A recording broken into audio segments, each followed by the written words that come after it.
Kalau TikTok ada, cuman saya tuh memang nggak terlalu aktif di TikTok. Lebih ke Instagram ya. Instagram. Dan pendapatannya dari endorsement itu tadi. Iya, endorsement. Kalau untuk dari apa ya? Dari apa ya? Dari pendapatan dari Instagram tuh saya hampir nggak ada sih. Tapi dari endorsementnya itu tadi. Iya, endorsement aja. Kalau boleh tahu nih, kasih bocoran. Kira-kira di angka berapa sih dapatnya? Tantangan terbesarnya ya biasanya netizen. Mulutnya itu. Nah, kita mau benar pun ya pasti tetap dianggap salah. Iya. Ya, pasti itu. Apapun yang dihadirkan, pasti ada minusnya ya. Oh, banyak. Gitu Dan ya. kadang juga mereka berani nge-DM kita. Wow. Nge-DM ngehina atau ngirim video macem-macem itu pasti. Pernah terpikir nggak, misalnya ini dapat satu serangan itu tadi dari netizen, kemudian berpikir untuk membawa ini ke ranah hukum pernah ya? Pernah. Kasus apa tuh? Apa yang boleh dikasih spill ke kita gitu, di spill? Lebih fokus ada kegiatan baru. Iya. Jadi stop berkebun, dulu nih. Ya, berkebun. jadi Ini berkebun loh teman-teman. Jadi seorang petani. Petani sekarang fokus di petani. Petani milenial. Iya. Makanya sekarang untuk sosial media atau konten-kontennya untuk olahraga pun kita masih berkurang ya, istirahat dulu ya, fokus ke dunia yang lain, ke itu. Mungkin kalau setelah berhasil, coba lagi. Siapa tahu nanti ada konten tentang petani juga gitu. Kita berjuang di lapangan ya, kita berjuang di lapangan itu juga mengeluarkan uang. Banyak yang dikeluarkan, tenaga, pemikiran, uang juga. Tapi ternyata yang utama uang. Iya. Jadi kalau untuk mencoba ya nggak apa-apa. Tapi kalau berpolitik untuk meyakini kita akan menang dengan persiapan yang pas-pasan, mending nggak usah. Mending kita fokus ke usaha aja. Begitu. Nah, dari pengalaman yang kemarin, kira-kira Kak Fia pengen coba lagi nggak, terjun lagi nggak di politik? Politik. Takut berkembang, ya takut memulai, takut berkembang, takut untuk maju. Karena itu tadi bulian yang terlalu mengerikan. Menurut saya sangat mengerikan ya. Iya. Terus bagaimana Kak Fia sarannya?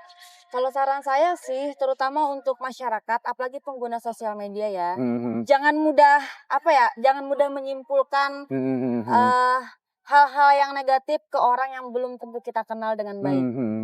Terkadang kan mereka mempunyai visi dan tujuan yang baik, tapi kan kalau untuk tatanan kota kayaknya sudah banyak berubah, tinggal masyarakatnya. Nah itu masyarakat ini kita nggak bisa memaksa masyarakatnya harus berubah, tinggal ke kesadaran diri aja. Apa yang baik, apa yang enggak. Percuma dong kita minta orang berubah tapi pribadinya nggak mau berubah.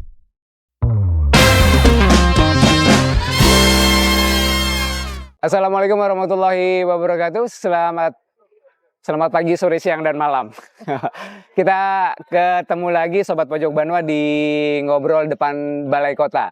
Dan di belakang seperti biasa di Ngobrol Depan Balai Kota banyak sekali keriuhan, keramaian di Kota Banjarbaru. Dan hari ini bertepatan di hari Minggu, pasti padat.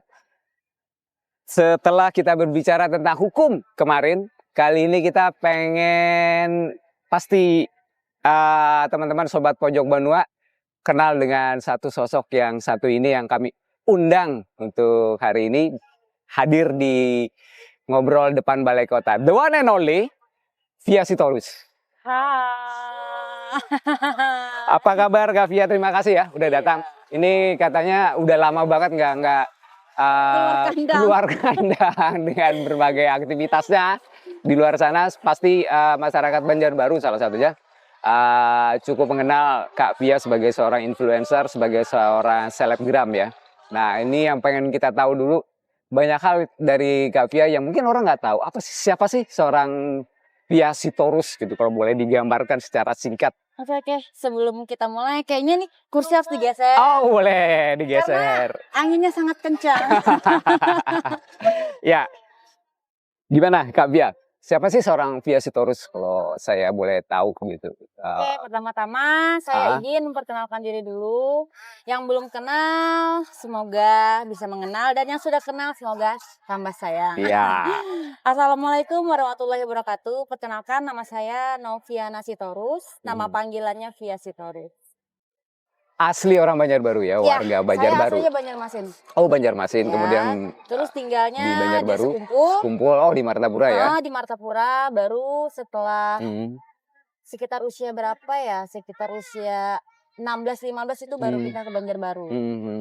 Nah, kita juga mengenal bahwa Kak Fia ini sebagai seorang influencer, sebagai seorang selebritas di Instagram gitu ya.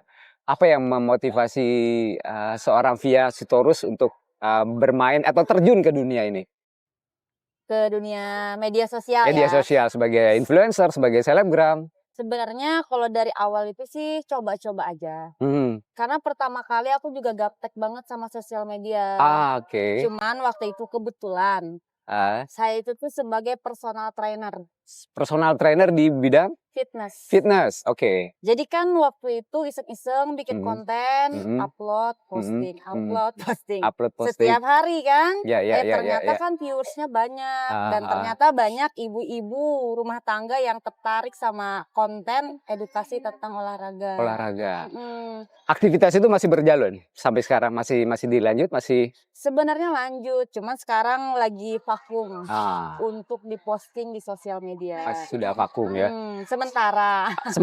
Dan sementara ini aktivitasnya ngapain nih seorang Fia? Kalau sementara ini sih fokus ke bisnis dulu, ke usaha kecil-kecilan. Entrepreneur muda. Semoga. Jadi kayaknya semuanya mau dicobain ya? Ya, harus. Mumpung masih muda ya? Jadi kalau kita udah tahu semuanya, yang mana yang pas di kita, yang kliknya yang mana, ya udah kita yang kita fokuskan di sana. Kalau boleh ditahu nih resepnya atau rumusnya seorang Fia untuk bisa konsisten antara itu tadi ya di selebgram dengan influencernya, lalu dengan aktivitasnya yang baru-baru ini apa saja? Kalau boleh kita share ke anak muda di Banjarbaru atau di Banua kita? Yang pertama kita pasti menjaga kesehatan dulu ya, menjaga kesehatan, menjaga mental, agar semuanya bisa stabil, agar kita bisa membagi waktu yang mana prioritas dan yang mana bukan prioritas. Jadi biasanya saya tuh membagi waktu mendahulukan. Yang penting dulu seperti kayak kebutuhan kita di bisnis, baru setelahnya kita bikin konten. Kalau boleh tahu dari semua itu udah cuan belum sih? Karena kan ini penting nih. Kalau kemarin-kemarin memang fokus di kreator itu memang cuan ya? Banget. Dari medsos ya, ada endorsement gitu ya? Iya, banyak cuan banget. Cuman kan yang namanya sekarang semakin banyaknya influencer, semakin banyaknya yang banting harga. Ya udah. Saingan makin banyak ya? Makin banyak. Cuman kalau di saya sendiri fokusnya saya nggak mau menurunkan harga. Ya udah kalau memang orang tertarik sama saya ya udah. Mau enggak ya gitu ya. Tapi kalau untuk ngebanting harga biar lebih banyak yang tertarik itu kayaknya enggak deh. Endorsementnya apa aja tuh biasanya tuh? Biasanya tuh dari kayak produk olahraga ya, suplemen, terus kayak produk UMKM. Baju-baju sport gitu, baju-baju olahraga. Sama biasanya kita visit tempat usaha orang. Dan platformnya Instagram, TikTok. Kalau TikTok ada, cuman saya tuh memang nggak terlalu aktif di TikTok. Lebih ke Instagram ya. Dan pendapatannya dari endorsement itu tadi. Iya, endorsement. Kalau untuk dari dari pendapatan dari Instagram tuh saya hampir nggak ada sih. Tapi dari endorsementnya itu tadi? Iya, endorsement aja. Kalau boleh tahu nih, kasih bocoran, kira-kira di angka berapa sih dapatnya? Pasti penasaran kan? Ya lumayan sih, lumayan aja gitu aja, lumayan lah. Pastinya pun juga prosesnya panjang ya? Ya, jatuh bangun 2016. Ya? 2016. Wow, berproses. Dari jatuh awal bangun. Main sosial media itu 2016. Jatuh bangun sampai dengan diproses di posisi yang sekarang dapat pendapatan begitu ya, luar biasa. Boleh dikasih tahu ya tantangan terbesarnya? Tantangan terbesarnya ya biasanya netizen. Mulutnya nah, kita mau benar pun ya pasti tetap dianggap salah. Iya. Pasti itu. Apapun yang dihadirkan pasti ada minusnya ya. Banyak. Gitu. Dan kadang juga mereka berani nge-DM kita. Nge-DM ngehina atau ngirim video macem-macem itu pasti. Cuman kalau dulu ya kayaknya mental kita belum siap. Jadi kalau kadang sempet down ya? Iya pasti. Karena kita dihina, kita tuh nggak kenal orang, kita dihina habis-habisan, tapi kita berusaha baik-baik aja gitu, fine-fine aja. Padahal kita nggak kenal orang ini siapa, pakai akun fake kan. Beda kalau mereka misalkan ngehina kita tahu ini orang siapa kan kayaknya ada rasa, ya udah deh, kita samperin aja ini langsung orang. Kalau ini kan nggak ada. Nerima aja kadang ngebatin. Cuman lambat laun semakin lama semakin dewasa kayaknya ya udah deh bodo amat aja. Gitu ya. Gak apa-apa lah, mungkin mereka kurang bahagia. Makanya mereka menghina kita gitu. Oke, Sobat Pojok Banua, ini menarik. Kita akan terus ngobrolin lagi bersama Kak Fia Sitorus di hari ini di Ngobrol Depan Balai Kota bersama saya Andi Arfian. Stay tune.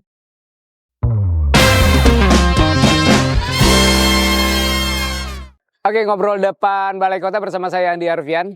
Back again, masih bersama Kak Fia Sitorus. Tadi kita ngobrolin tentang bagaimana negatif komen yang ini ya ke Kak Fia gitu ya. Bagaimana sih seorang Fia Sitorus overcome, menangani atau handle ini ketika mendapatkan banyak hujatan. Bukan kritikan sebenarnya ya. Nyinyiran itu beda ya, kritikan dan nyinyiran itu berbeda. Jadi nyinyiran itu lebih ke menyerang pribadi ya. Sempet down nggak? Sempet pasti. Bagaimana seorang Kak Fia melewati itu gitu? Berusaha berpikir positif aja sebenarnya. Tetap positif ya? Ya kita berpikirnya ya udah ngapain sih kita repot-repot mikirkan itu. Toh juga nggak kena badan kita, nggak sakit juga. Beda kalau misalkan udah main fisik ya kita harus balas. Kalau cuma serangan ya udahlah. Kita anggap aja itu tuh apa ya, membuat kita semakin kuat aja deh. Pernah terpikir nggak misalnya ini dapat satu serangan itu tadi dari netizen, kemudian berpikir untuk membawa ini ke ranah hukum pernah ya? Pernah. Kasus apa tuh? Apa yang boleh dikasih spill ke kita gitu, di spill? Ini sih mereka bikin video, tapi video itu dibikin seolah-olah apa ya, dengan kata-kata yang nggak pantas aja. Dan itu waktu pencalekan. Di-upload? Ya, di sebuah akun.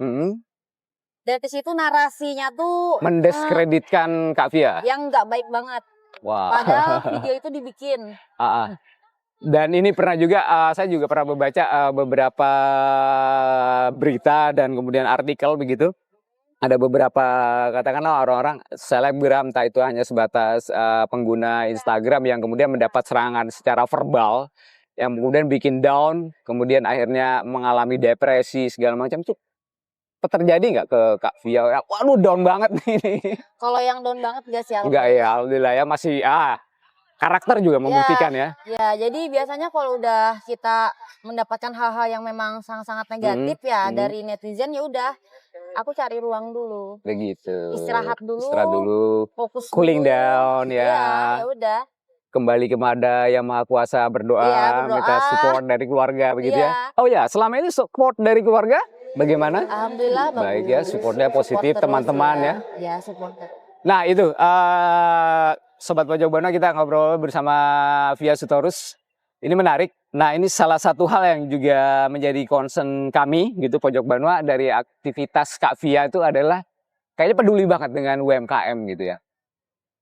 Kenapa ke UMKM? Karena saya pribadi pelaku UMKM. Nah itu, jadi kita paham betul bagaimana caranya berjuang, memperjuangkan usaha ya, yang dari nol. Gimana biar bisa berkembang, biar bisa dikenal, ya syukur-syukur bisa maju lah. Iya, ini akhirnya dengan katakanlah dengan aji mumpung Fia terkenal, punya kepedulian dengan UMKM, kenapa enggak gitu ya dipakai untuk memperjuangkan. Selama ini ngasih review begitu kan ya, dipromot ke Instagramnya gitu ya. Hampir gratis kalau gratis. UMKM. Ya, dan mereka sering ini nggak DM akhirnya minta ngundang katakanlah begitu ke Kak Fia, ada ya? Mereka sering ngundang. Jadi gitu. Cuman kadang kan untuk saat ini kan memang lebih fokus ada kegiatan baru. Iya. Jadi stop berkebun, dulu nih. Berkebun. Ini berkebun loh teman-teman. Jadi seorang petani. Petani sekarang fokus di petani. Petani milenial. Iya. Makanya sekarang untuk sosial media atau konten-kontennya untuk olahraga pun kita masih berkurang ya, istirahat dulu ya, fokus ke dunia yang lain, ke itu.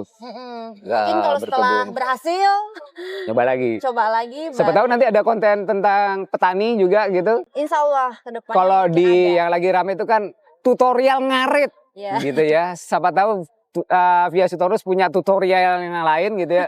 Bertanam jaring misalnya. Bisa, tapi kayaknya kalau untuk jaring susah deh. Susah ya? Karena pohonnya terlalu besar dan lama kan. Kayaknya kita cari yang instan aja. Ya, Lombok Biar rawit. perputarannya Nah, cepat. itu dia. Kalau cabai rawit juga agak repot. Repot ya? Apalagi kalau musim hujan. Makanya di sini. Jadi ditanam apa nih kalau Kak Via? Kalau saat ini selada, brokoli, sayur-sayuran itu ya lebih yang cepat ya. Dipanen. Ekonomi sirkularnya juga lancar ya. Ya. Cuma metodenya sekarang fokusnya ke hidroponik. Hidroponik sih. Ya. Gimana caranya kayak brokoli bisa di hidroponik. Yang lagi ramai ini kan selada ya. Iya. Kalau selada udah kayaknya umum. Ini aku fokusnya tuh di brokoli. Brokoli. Sama cabai juga sebenarnya, cuman metode hidroponik. Mungkin ada metode misalnya jadi peneliti menanam durian dengan hidroponik. Kayaknya ada nanti ini. Kan durian laris nih. Iya. Kita bingung kita mikir pohonnya itu pohonnya gimana? Jadi kecil gitu. Iya gimana. Ya semoga ya nanti ketemu ya gitu ya. Itu. Siap, kita tunggu. Nah itu teman-teman intinya kalau ketika melakukan sesuatu ya coba aja dulu ya. Coba dan yakin. Coba gagal, coba yang gagal iya, gitu. Iya pasti. Gak mungkin 10 kali gagal kita nggak coba lagi. Betul. Kebanyakan orang 1-2 kali udah mundur kan. Kalau kita berulang-ulang, mungkin ratusan kali ya udah nggak apa-apa. Karena orang yang berhasil itu juga pasti mengalami jutaan kali percobaan, gagal, coba iya, gitu ya. Pasti. Betul. Ya, kayak bisnis juga kita nggak pernah lancar kok. Banyak jatuh bangunnya. Ngobrolin coba lagi. Kemarin kan Kak Via juga terjun ke dunia politik nih. Wah, iya. Coba lagi awards, teman-teman. Bergabung dengan sebuah partai, kemudian maju sebagai caleg. Sempat dapat berapa tuh suaranya kemarin? 1.300.000. 300. Nah, apa yang memutuskan Kak Via terjun ke dunia politik? Ini nggak gampang loh. Kayak buat banyak orang tuh juga terjun ke dunia politik praktis ini juga wow gitu ya. Susah diungkapkan teman-teman. Nah, apa yang memutuskan itu? Jadi keputusan Kak Via? Sebenarnya waktu itu kita karena sering di lapangan banyak ngelihat masyarakat ya, terutama pelaku UKM. Oke. Mereka kesulitan dari sewa tempat, permodalan, sama nge-branding produk waktu itu. Iya. Dan di mana waktu itu saya pun meyakini bahwa program-program yang saya berikan ke masyarakat itu bisa membantu masyarakat, terutama pelaku UKM untuk jangka panjang. Oke. Waktu itu. Berarti berawal dari kegelisahan itu, kegelisahan Kak Via dengan perjuangan UMKM, kemudian akhirnya ingin melangkah ke dunia politik, menjadi keputusan Kak Via, gitu ya. Oke, dan ini menarik kemarin itu juga Kak Via juga sangat memaksimalkan kampanye di media sosial, gitu ya. Kalau kami juga Pojok Bando juga sempat perhatiin. Banyak sekali ya pelecehan verbalnya yang dialamin ya. Karena basic kita personal trainer dan model. Iya. Terus akhirnya ya udah maju terus dulu. Maju terus kita, selesaikan apa yang sudah dimulai. Ada yang sampai ya itu tadi ya, pernah seperti yang Kak Via sampaikan tadi, ada yang bikin satu konten yang kemudian memojokkan gitu ya. Mendiskreditkan seorang Via. Nah ini juga kekerasan verbal yang dialami. Ini salah satunya yang paling banyak juga dialami oleh para politikus, insan di dunia politik, bahwa ketika seorang perempuan kalau di negara kita yang sebenarnya secara demokrasi itu diperbolehkan, undang-undang juga melindungi untuk seorang agar dipilih dan memilih gitu ya. Nah kalau kemarin Kak Via ini agak serius teman-teman.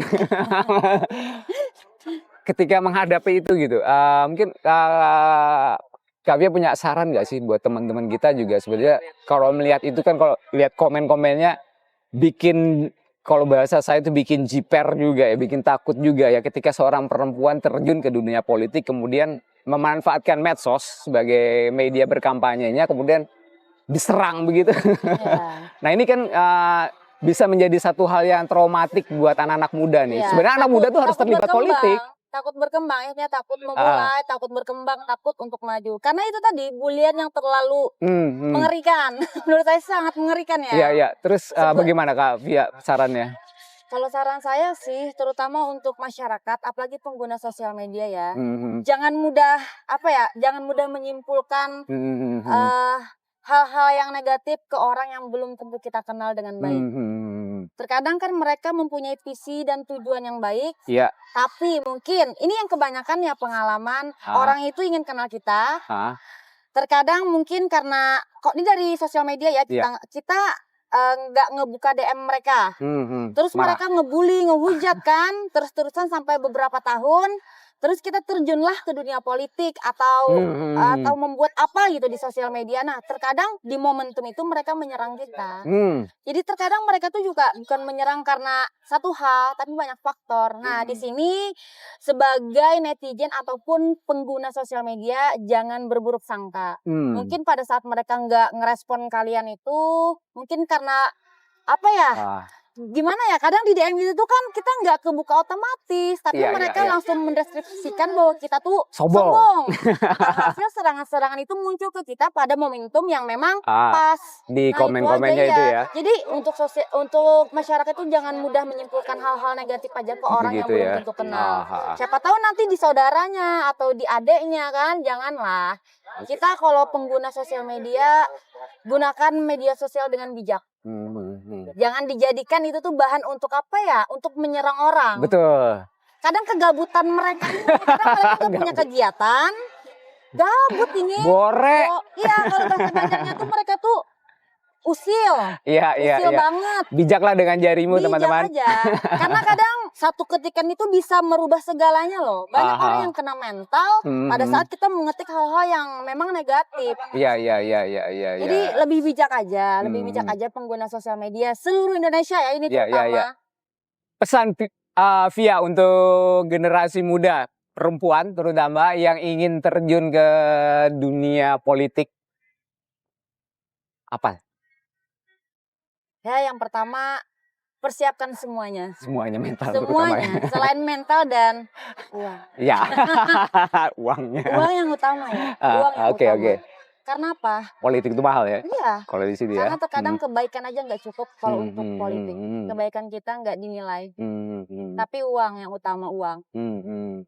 Tapi juga visi dan misinya juga harus. Visi dan misi kita memang itu nomor satu. Tapi kita berjuang di lapangan ya. Kita berjuang di lapangan itu juga mengeluarkan uang. Banyak yang dikeluarkan, tenaga, pemikiran, uang juga. Tapi ternyata yang utama uang. Jadi kalau untuk mencoba ya nggak apa-apa. Tapi kalau berpolitik untuk meyakini kita akan menang dengan persiapan yang pas-pasan, mending nggak usah. Mending kita fokus ke usaha aja. Begitu. Nah, dari pengalaman yang kemarin, kira-kira Kak Via pengen coba lagi nggak, terjun lagi nggak di politik? Kalau secara praktis ya, bergabung dengan partai, mencalek, belum ya? Ada kepikiran. Belum ya? Kita fokus aja dulu. Dengan usaha. Fokus membenahi diri. Ya kita nggak tahu ke depannya ya. Hari ini saya bilangnya enggak, tiba-tiba nanti ikut-ikutan caleg lagi kan, mencalon lagi ya. Nanti dikatain lagi ya? Dikatain lagi, katanya nggak mau. lagi dong. Katanya nggak mau ya? Nggak apa-apa, kita jalanin aja. Oke, nah ini terakhir nih, kira-kira buat seorang Via Sitorus gitu ya, permasalahan utama sebenarnya yang perlu diperbaiki di wilayah Banua kita ini apa sih? Pola pikir sih. Pola pikir, salah satunya itu ya. Pola pikir. Kenapa pola pikir? Terkadang pola pikir masyarakat di sini nih susah ditebak. Tujuan kita A, tapi mereka pilihannya lain. Pilihannya lain. Gitu sih. Tapi mungkin kembali ke karakter aja sih. Kalau untuk pembenahan, kalau menurut saya sendiri di Banjarbaru ini udah banyak pembenahan. Udah banyak yang berubah, udah banyak yang bagus. Secara infrastruktur, pendidikan. Infrastruktur sudah banyak berubah. Contoh kayak di Kebun Karet ya. Kebetulan rumah dekat sana kan. Itu dulu banjir. Tapi sekarang ini udah nggak banjir lagi, artinya kan sudah banyak perubahan. Kalau untuk tatanan kota kayaknya sudah banyak berubah, tinggal masyarakatnya.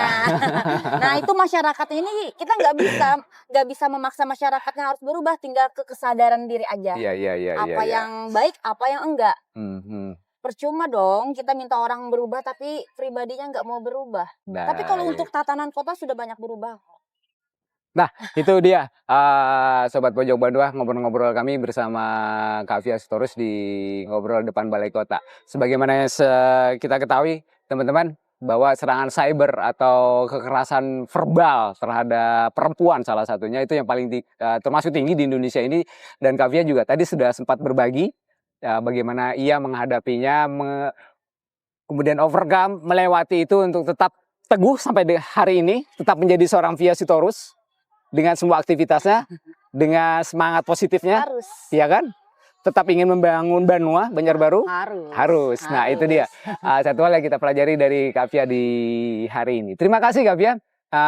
Obrolan kita sampai di sini di Ngobrol Depan Balai Kota. Jangan kapok, nanti ngobrol lagi dengan Pojok Banua. Siapa sih? Kavia ini juga pernah ngasih ucapan selamat ulang tahun buat Pojok Banua di ulang tahun yang ketiga. Berarti nanti yang keempat kita tagih lagi. Siap. Oke?